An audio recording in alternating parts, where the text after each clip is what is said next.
Hoy está con nosotros el licenciado Andrés Piñeiro.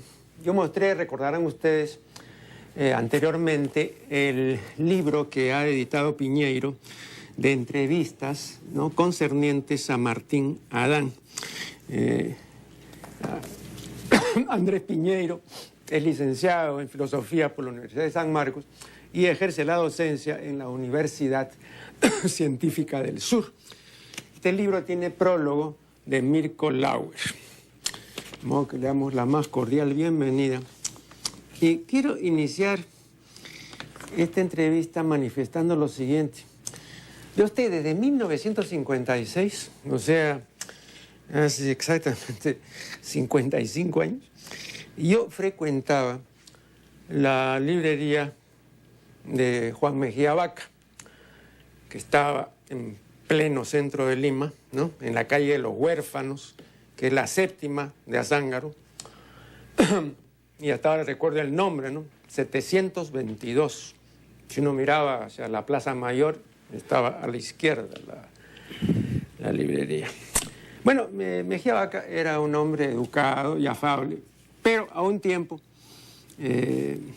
muy estricto, ¿no?, muy recto y pasional también, ¿no? Me honró con su presencia, con su amistad.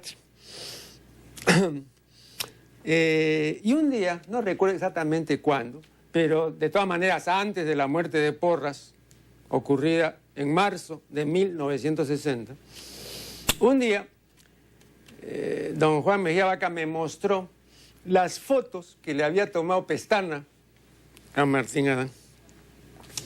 Entonces, viéndolas, le manifesté, ¿no?, cuánto me hubiera gustado, pues, estar en la librería cuando Pestana le tomó las fotos, ¿no? Yo no conocía personalmente al poeta y me hubiera gustado conocerlo, ¿no? Recuerdo que Mejía Vaca me dijo: para eso tendría que usted haber venido un domingo, porque esas fotos de Pestana son dominicales. Pestana se las tomó un domingo cuando no había nadie aquí en la librería. Dicho sea de paso, cuando no, nunca le oí llamar Martín a Mejía Vaca, siempre le decía Rafael, ¿no? Entonces me decía Rafael, se dejaba fotografiar, o se deja fotografiar, aunque en realidad a él no le gusta, ¿no? Con la condición de que no haya nadie. Es decir, que no haya circunstantes que lo importunen, pues, con sus preguntas y con su asedio, ¿no? No le gusta que lo entrevisten ni que se entrometan en su vida. Bueno, de modo pues que Rafael de la Fuente Benavides no era entrevistable en principio. O como dice Lauer, en todo caso, pues, conversar no era su fuerte, ¿no? Bien, entonces, ¿por qué publicar un libro de entrevistas martinadánicas? Sí, bueno, justamente el hecho de no frecuentar círculos donde uno pudiera escucharlo y brindar sus alcances, por un lado ha generado una serie de especulaciones y de, creo yo, malentendidos. Uno no sabe realmente si fue ese Adán el que deberíamos recoger o no, o por lo menos es uno de los Adán que existe. Cuando pensé publicar las entrevistas, estaba muy claro en ese sentido, ¿no? Estas son las cosas que realmente dijo en las circunstancias debidas de una entrevista y por lo tanto eran algo más que confiables. Por eso me ceñí mucho al formato de las entrevistas, ¿no? Usted en algún momento me llamó la atención por qué no la crónica vivencial o de Martínez, de Cesario Martínez. Así es. Justamente por eso, porque no cumple, a mi juicio, el formato en el que se suelen dar las entrevistas. Claro, perdón, una observación al respecto.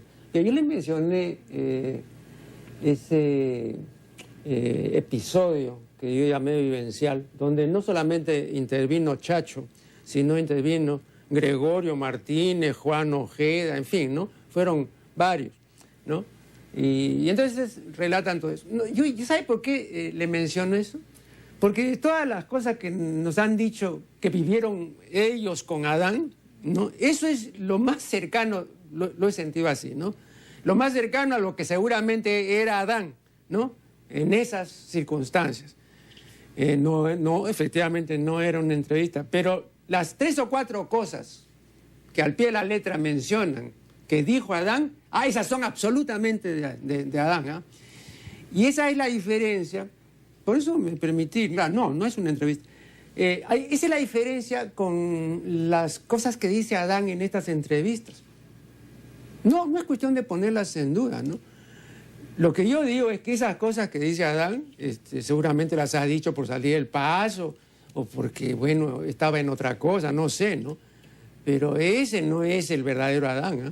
No, ese es un Adán, bueno, para satisfacer curiosidades, ¿no? O, en fin, para, bueno, cumplir con el encargo, ¿no? Bueno, ese es mi punto de vista. Sí, bueno, volviendo a las entrevistas, era eso, ¿no? Escuchar por la propia voz del poeta hablando de una serie de elementos que luego han sido parte de su obra, ¿no? Desde lo personal hasta, digamos, lo literario, ¿no?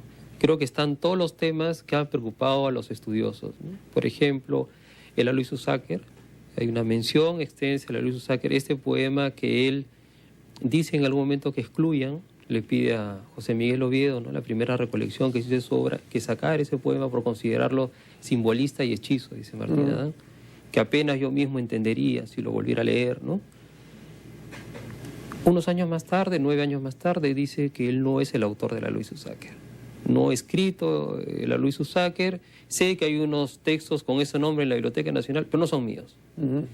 Entonces, hay una parte de su obra y de su vida que él va a, yo creo que de ajustar cuentas, de aclarar y cuál era su verdadera perspectiva con respecto a ellas.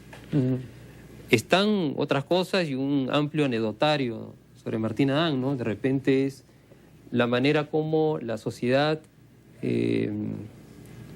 no sé, de repente increpa el silencio del poeta, ¿no? Pero más silencio, mayor cantidad de anécdotas y de cosas. Todo el mundo vio en el país, yo creo que es algo que nos cuesta mucho. Mi padre murió cuando yo tenía 2 años. Todo el mundo conocía a mi padre. Y por sacando cuentas, de esas personas muy pocas conocieron a mi padre. Esa idea nuestra de que todos conocieron al poeta, o de que todos conocieron a la persona que murió, a mí siempre me ha molestado un poco, ¿no? Entonces, calmar esa situación, decir, bueno, si él estuvo retirado, muy pocas personas lo conocieron, muy pocas personas podrían llamarse amigas de él. Entonces, creo que las entrevistas dan testimonio de ello, ¿no? Pero vea usted como conocedor de la vida y obra de Martín Adán, sabe muy bien que en Escrito a Ciegas, que es del año 61, me parece. Así es, 1961. Bueno, él dice textualmente lo siguiente: cuando sepas no preguntar, entonces te diré mi vida. Pues esto me parece de una claridad meridiana, ¿no? ¿Qué dice usted? Sí, en efecto, una de las cosas que uno aprecia en las entrevistas a Martín Adán, una característica principal, que él no suele contestar directamente. Es más, como usted sabe, si se podría decir que se inicia ahí el problema, yo creo que no. Yo creo, mi tesis sobre el escrito a ciegas es que la respuesta, el escrito a ciegas fue formulada o fue expuesta antes que la pregunta. La pregunta es simplemente el detonante que hace que Martín Adán escriba aquello que ya pensó en algún momento. Ya lo tenía escrito. Antes de la pregunta, Martín Adán lo tenía escrito. En el aire, en el agua, en su pensamiento, en los bares, estaba escrito.